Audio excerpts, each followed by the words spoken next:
ज्ञान गंगा में आपका स्वागत है। ज्ञान गंगा के इस 3 पत्ती कार्यक्रम के अंतर्गत मैं जो पहली बात बताना चाहता हूँ, वो अमीर और गरीब के व्यवहार में क्या अंतर होता है। ये अमीर और पढ़ा लिखा आदमी जब घर से निकलता है तो वो जहाँ जहाँ भी जाता है उसको हर जगह सम्मान मिलता है, हर जगह पेट भरा है फिर भी हर जगह नाश्ता उसको मिलता है और हर आदमी उसके सामने हाथ जोड़कर खड़ा रहता है। तो जब वह इतना बाहर सम्मान पाता है तो वह प्रसन्न हो जाता है और जब घर में आता है तो घर के छोटे बच्चे या अपनी पत्नी के साथ भी वो अच्छा व्यवहार करता है, जिससे कि वो उसको कोई टेंशन न रहे और उसको आराम से नींद आए।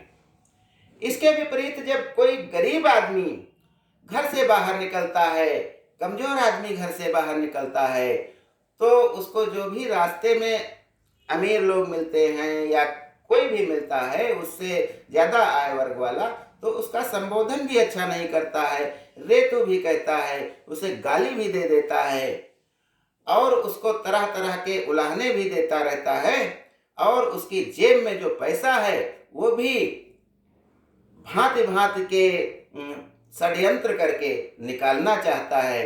कचहरी गया तो वहाँ वो ठग लिया गया, थाने गया तो वहाँ ठग लिया गया और किसी डॉक्टर के यहाँ गया तो वहाँ भी ठग लिया गया, क्योंकि उसको जानकारी नहीं होती है।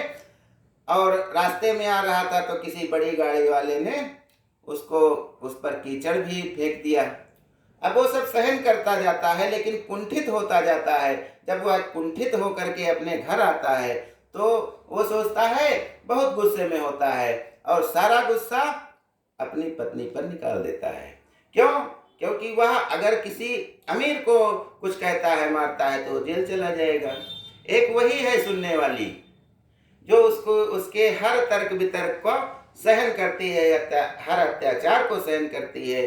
इसलिए गरीब लोगों का अपनी पत्नियों के प्रति जो व्यवहार होता है वो सम्मानजनक नहीं होता है। वो कम पढ़े लिखे होते हैं, उनके पास ऐसे शब्द भी नहीं होते हैं कि वो सम्मानित रूप से उनको कुछ बोल सकें, और उनके घर का माहौल भी ऐसा नहीं होता है कि छोटे बच्चे को हम आप कह के बुलाएं, क्योंकि उसको जब तक रे तू कह के डांट के चिल्ला के नहीं कहेंगे तब तक कोई काम ही नहीं करेगा, कोई सुनेगा ही नहीं। क्यों? उनके पास न व्यंग होता है, न मुहावरे होते हैं, न शब्द ऐसे होते हैं जिससे वह प्रभावित कर सकें। तो और कुछ होते हैं, एक और व्यवहार होता है जो उम्र के अनुसार होता है। जैसे छोटा बच्चा जब होता है तो वो अपने पिता से पूछता है, एक कौवा बैठा है तो पापा ये क्या है? पिता ने कहा कौवा है। फिर वो पूछता है, पापा ये क्या है? पिता ने कहा कौवा है।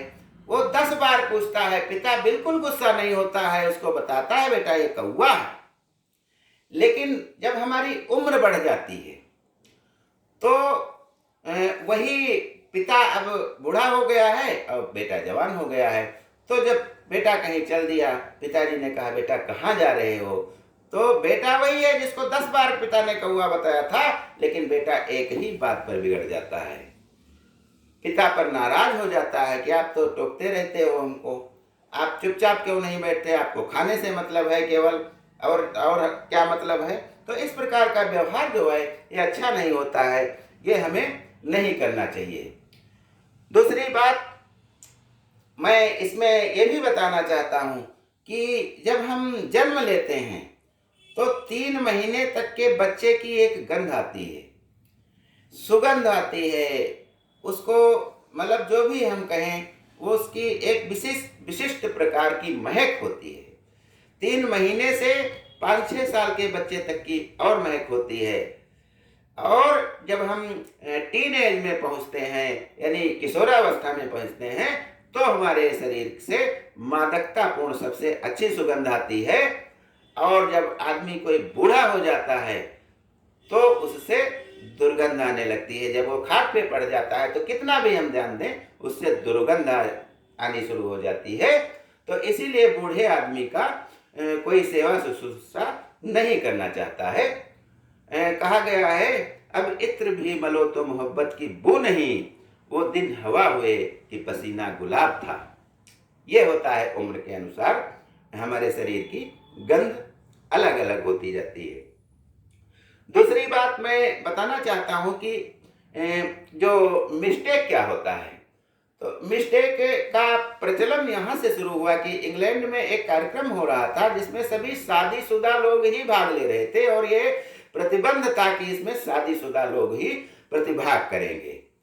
और वो जब डांस कर रहे थे, नाच गा रहे थे, तो एक युवा और उसकी प्रेमिका से नहीं रहा गया, वो भी उसमें शामिल हुए। उसको, प्रेमिका को पकड़ करके वो जो झूम के नाचा है, तो लोगों ने कहा इसने मिस को पकड़ लिया है, यानी कुंवारी लड़की को पकड़ लिया है, तो ये गलत हो गया है। तब से मिस्टेक का अर्थ गलत माना गया है। कहते हैं मिस्टेक माने गलती हो गई।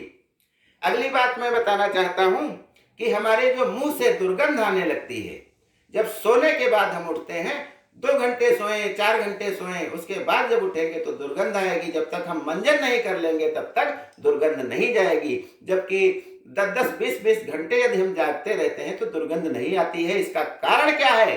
तो इसके कारणों में मैं बताना चाहता हूं कि 2 लीटर लार हमारी लार ग्रंथियों से निकलती है, जो सारे जीवाणुओं और विषाणुओं को मार करके हमें, हमारे मुख को तरोताजा रखती है। लेकिन ये लार ग्रंथियां सोते समय सक्रियता अपनी खो देती हैं, सक्रिय नहीं रहती हैं, लार नहीं निकलती है। तो इसलिए अगर हम 2 घंटे भी सो गए तो उठने के बाद हमारे मुंह से